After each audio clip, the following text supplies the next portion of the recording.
Hello friends, आज फिर मैं केस के बारे में केस को लेकर के आया हूँ कि ये कारक जिसका सबसे अधिक आवश्यकता पड़ती है केस को कहाँ पर, तो नरेशन में। और भी चीज़ में पड़ता है, टेंस में भी पड़ता है, परंतु सबसे अधिक नरेशन में।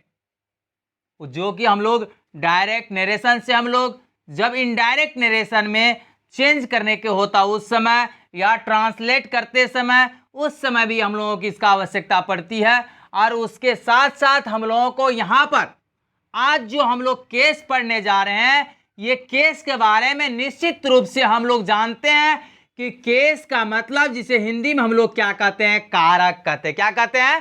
कारक कहते हैं। और ये केस प्रमुख रूप से कितने प्रकार के होते हैं, तो 3 प्रकार के होते हैं। कितने प्रकार के? 3 प्रकार के होते हैं। वो कौन कौन है? तो नॉमिनेटिव केस, जिसे हम लोग हिंदी में कहते हैं कर्ता कारक। क्या कहते हैं? कर्ता कारक। ठीक, उसी प्रकार से हम लोग जानते हैं दूसरा केस क्या है। केस के दूसरा प्रकार क्या, टाइप्स क्या है, यानी कि पोसेसिव केस, जिसे हम लोग क्या कहते हैं, संबंध कारक। क्या कहते हैं? संबंध कारक। और तीसरा हम लोगों का यानी कि केस के कारक क्या है, यानी कि ऑब्जेक्टिव केस, जिसे क्या कहते हैं हम लोग इंग्लिश में, हिंदी में कर्म कारक। क्या कहते हैं? कर्म कारक। ये 3 प्रकार के, यानी कि हिंदी में कारक को कहते हैं पहला कर्ता कारक, दूसरा संबंध कारक, और तीसरा क्या कहते हैं, ऑब्जेक्टिव केस यानी के कर्म कारक। अब यहां पर क्वेश्चन आता है कि हम लोग कैसे समझेंगे कि कौन है नॉमिनेटिव केस, किसे कहेंगे। कोई भी एक सेंटेंस है, अब उस सेंटेंस में हम लोग कैसे कहेंगे कि ये वर्ड जो है, यानी कि ये शब्द हम लोगों क्या है। जैसे एग्जांपल में हम दे रहे हैं, जैसे he eats food, Yeats food. अब इसमें हम लोग कैसे पता करेंगे कि ये संबंध कारक है या कर्ता कारक है या हम लोग कर्म कारक है, यानी कि नॉमिनेटिव केस है, या कौन पोसेसिव केस है और कौन ऑब्जेक्टिव केस है। तो इसके अनुसार हम लोग दूसरा हम लोग रख सकते हैं, ही बेट्स मी, हे बेट्स मी। आप देख रहे हैं, अब इस प्रकार से हम लोग तब हम लोग कहेंगे कि ये नॉमिनेटिव केस है जब कोई नाउन या प्रोनाउन, कोई नाउन या प्रोनाउन किसी वर्ब के कर्ता, वर्ब के कर्ता के रूप में प्रयुक्त रहता है। यानी जब कोई भी नाउन या प्रोनाउन किसी भी वर्ब का, जैसे हम लोग यहां वर्ब देख ले, इस वर्ब का कर्ता के रूप में जब प्रयोग रहेगा तो हम लोग क्या समझेंगे, ये नॉमिनेटिव केस। अब देखते हैं वर्ब क्या, बीट्स, बीट्स मीन्स क्या होता, पीटता है। क्या? पीटता है। अब पीटता है तो इसका कर्ता कौन है, ये पीटने वाला, काम करने वाला व्यक्ति कौन है, तो ये ही है। यानी कि ये बीट्स वर्ब के यानी कि सब्जेक्ट के रूप में क्या है, ये ही है। तो इसीलिए इसे हम लोग क्या कहते हैं, नॉमिनेटिव केस, और दूसरा चीज सब्जेक्ट भी कहते हैं, नॉमिनेटिव केस। दूसरा इसी प्रकार से पोसेसिव केस, दूसरा और एग्जांपल देते हैं। Ram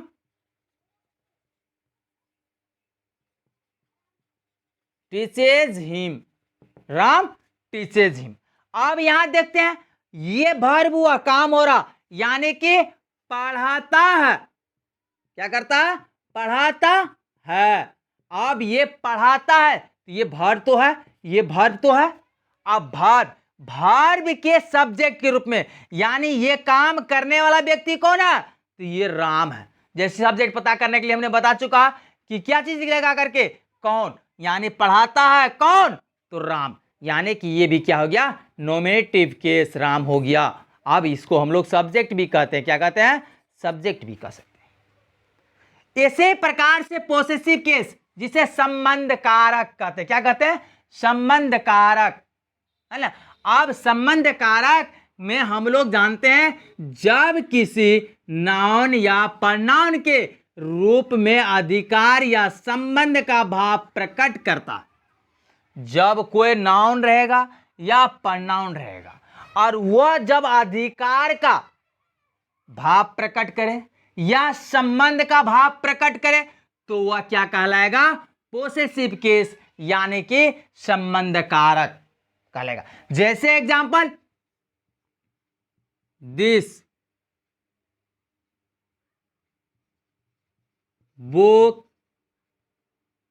is his, this is Ram's book. अब यहां ध्यान दें हम लोग दो सेंटेंस में, इसमें भी ध्यान देना होगा और ये दोनों सेंटेंस में। अब दिस बुक इज हिज, अब इसे भार के रूप में क्या है? ये है, तो यहां वर्ब का सवाल हम लोगों को नहीं। पॉसेसिव केस में वर्ब सवाल कहां था? नोमिनेटिव केस में, यानी जब कोई किसी भी वर्ब के कर्ता के रूप में जो नॉन या प्रोनाउन रहेगा उसे हम लोग नोमिनेटिव केस कहेंगे। जैसे यहाँ एग्जांपल में हमने बताया, उसी प्रकार दिस बुक इज हिज। तो यहां पर हम लोग देख रहे हैं सबसे पहले क्या कहा? नाउन या प्रोनाउन के रूप में अधिकार या संबंध का भाव प्रकट करने वाला, यानी कि नाउन या प्रोनाउन के रूप में हो, और जब वह अधिकार या संबंध का भाव प्रकट करेगा तो उसे हम लोग क्या कहेंगे? उसे पोसेसिव केस कहेंगे। अब यहां देख रहे हैं ये बुक है, ये नाउन है बुक, अब और यहां पढ़ना ये है। अब यह किताब किसकी है? तो उनकी है। ये हीज क्या कर रहा? इस बुक पर से संबंध दिखा रहा, यानी कि अधिकार दिखा रहा। तो ये हीज क्या हो गया? पोसेसिव केस हो गया, पोसेसिव केस हो गया, यानी कि इसको इसे हम लोग पोसेसिव प्रोनाउन कह सकते, पोसेसिव प्रोनाउन भी कह सकते हैं, पोसेसिव प्रोनाउन, ठीक, पोसेसिव प्रोनाउन भी कह सकते हैं या पोसेसिव केस भी कह सकते हैं। इसी प्रकार से अब ये तो पोसेसिव प्रोनाउन की सवाल आया, अब यहां पर नाउन की सवाल आ रहा। अब यहां पर देख रहे दिस इज राम्स बुक, क्या चीज कर रहा? राम्स, यानी कि ये राम्स शब्द जो है एपोस्ट्रोफी एस, यानी कि हम लोग भी जानते हैं कि एपोस्ट्रोफी एस अगर लगा रहा था तो उसे क्या कहते हैं? इसका अर्थ होता है का, के या की होती है। एपोस्ट्रोफी एस क्या होती है? का के की होती है। अब ये राम का बुक, यानी इस बुक पर किसका अधिकार दिखाया जा रहा? तो राम का। और इस बुक पर संबंध किसका? बुक का संबंध किसके साथ है? तो ये राम के साथ। जिस प्रकार से हम लोग देखें ये हिज से क्या हो रहा? इससे इसका बुक का, बुक पर अधिकार भी इसी का है और इससे संबंध भी इसका है। तो इस प्रकार से यहां पर हिज जैसे हो गया पोसेसिव केस, या राम्स हो गया पोसेसिव केस। इसमें हम लोग देख रहे हैं नोमिनेटिव केस, नोमिनेटिव केस और ऑब्जेक्टिव केस में अब हम लोग आ रहे हैं। जैसे I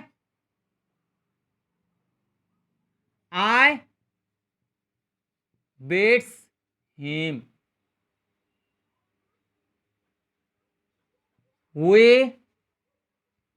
they help me, अब यहां देखे हम लोग सबसे पहले क्या कर रहा? जब कोई नाउन या प्रोनाउन किसी वर्ब या प्रीपोजिशन के ऑब्जेक्ट के रूप, प्रीपोजिशन है क्या कर रहा? वर्ब या प्रीपोजिशन के ऑब्जेक्ट के रूप में प्रयुक्त रहता, यानी या तो वर्ब का ऑब्जेक्ट रूप में या प्रीपोजिशन के। तो ऐसा अवस्था में जब रहेगा कोई नाउन या प्रोनाउन तब हम लोग क्या कहेंगे? Objective case. जैसे अब हम लोग दें आई बेट्स हिम, आई बेट्स हिम, आई बेट्स हिम कहने का मतलब ये है कि यहां पर क्या हो रहा? यहां वर्ब देखिए ये है, वर्ब कौन है? ये है। अब यहां पर बेट्स हिम क्या हो? ये क्या हो गया हम लोगों को? यानी कि ये ऑब्जेक्टिव केस हो गया। क्या हो गया? ऑब्जेक्टिव। ये मी क्या हो गया? ऑब्जेक्टिव केस हो गया। क्या हो गया? ऑब्जेक्टिव केस हो गया। तो इस प्रकार से अब हम इसी के बारे में थोड़ा सा चार्ट बना करके हम समझा देना चाहते हैं कि ये क्या चीज होती है। जैसे हम लोग जानते हैं कि यहां पर हम लोग चार्ट बनाते हैं और वो चार्ट हम लोग देख लेते हैं, ठीक। अब ये नोमिनेटिव केस, नोमिनेटिव केस, ठीक। दूसरा पोसेसिव केस, पोसेसिव केस। तीसरा ऑब्जेक्टिव केस, तीसरा ऑब्जेक्टिव केस। अब ऑब्जेक्टिव केस, ये पोसेसिव केस क्या होती है? तो निश्चित रूप से पोसेसिव केस दो प्रकार के होते हैं। कितने प्रकार के? दो प्रकार के होते हैं। वो दो प्रकार क्या क्या है? तो वो दो प्रकार निश्चित रूप से हम बता रहे हैं, यानी कि possessive adjective, possessive adjective, possessive adjective और पोसेसिव प्रोनाउन, पोसेसिव प्रोनाउन। और दूसरा ऑब्जेक्टिव केस में क्या होता है? ऑब्जेक्टिव केस रहता। तो जैसे नॉमिनेटिव केस आई जानते हैं, वी जानते हैं, यू जानते हैं, ही जानते हैं, सी जानते हैं, इट जानते हैं, दे जानते हैं, ये है। तो अब यहां पर हम लोग जानते हैं कि यहां पर सबसे पहले हम लोग ये जानते हैं, ये क्या है? क्या आई और वी ये दोनों क्या फर्स्ट पर्सन है? क्या फर्स्ट पर्सन? फर्स्ट पर्सन है। अब फर्स्ट पर्सन है ये, ठीक। उसी हिसाब से यू क्या सेकेंड पर्सन, क्या सेकेंड पर्सन। और ही सी इट दे क्या है? ये थर्ड पर्सन है। क्या थर्ड पर्सन। अब यहां पर हम लोग देख रहे हैं कि ये आई वी के साथ हम लोग देख रहे हैं। अब यहां पर हम लोग देख सकते हैं कि यहां पर यू का देख सकते हैं, इसी प्रकार से ही का देख सकते हैं, इस तीनों केस का, यानी कि nominative case, possessive case, objective case. Possessive case दो प्रकार के, दो तरह से होते हैं, एक पोसेसिव एडजेक्टिव, एक पोसेसिव प्रोनाउन। अब यहां पर हम लोग देख रहे हैं ये आई और we first person, you second person, he she it they क्या है? ये थर्ड पर्सन है, ये थर्ड पर्सन। अब ये जानते हैं कि सिंगुलर इन नंबर है, ये प्लूरल इन नंबर है, प्लूरल इन नंबर है, ये सिंगुलर एंड प्लूरल दोनों है। ये सिंगुलर इन नंबर है, सिंगुलर इन नंबर, सिंगुलर इन नंबर, सिंगुलर इन नंबर कहां तक? तो यहां तक। अब उसके बाद ये क्या हो जाता है? यहां तक ईट तक। अब ये प्लूरल इन नंबर है। क्या है? प्लूरल इन नंबर। अब देखिए हम लोग आई का पोसेसिव एडजेक्टिव क्या होता है? माय। क्या होती है? माय। इसका पोसेसिव प्रोनाउन क्या होता है? माइन। क्या होता है? माइन। और इसका क्या होता है? ऑब्जेक्टिव केस मी होती है। इसी प्रकार से वी का आवर होती है, उसके बाद आवर्स होती है, और उसके बाद क्या आवर्स होती है, और उसके बाद क्या होता? आस होती है। इसी पर सेकेंड पर्सन यू का योर होती है। क्या होती है? योर। और पोसेसिव प्रोनाउन योर्स। और फिर ऑब्जेक्टिव केस में क्या आ जाता है? यू का यू हो जाता है। इसी प्रकार से थर्ड पर्सन सिंगुलर ही का क्या होता है? हीज होता है। क्या होता? यहां पर भी क्या होता है? हीज होता। और यहां पर क्या होता? हिम हो जाता है। HIM him. इसी प्रकार से हम लोग सी का क्या होता? हर होती है, उसके बाद हर्स पोसेसिव प्रोनाउन, और क्या होता? हर जो होती है ये ऑब्जेक्ट हो जाता है। इसी प्रकार से ईट का क्या होता? पोसेसिव, यानी कि पोसेसिव एडजेक्टिव क्या होता? ईट्स होती है। इसका पोसेसिव प्रोनाउन नहीं होती है केस में, उसके बाद इसका क्या होता? ईट हो जाता है। दे का क्या होता? दियर। क्या होता? दियर हो जाता पोसेसिव एडजेक्टिव, पोसेसिव एडजेक्टिव।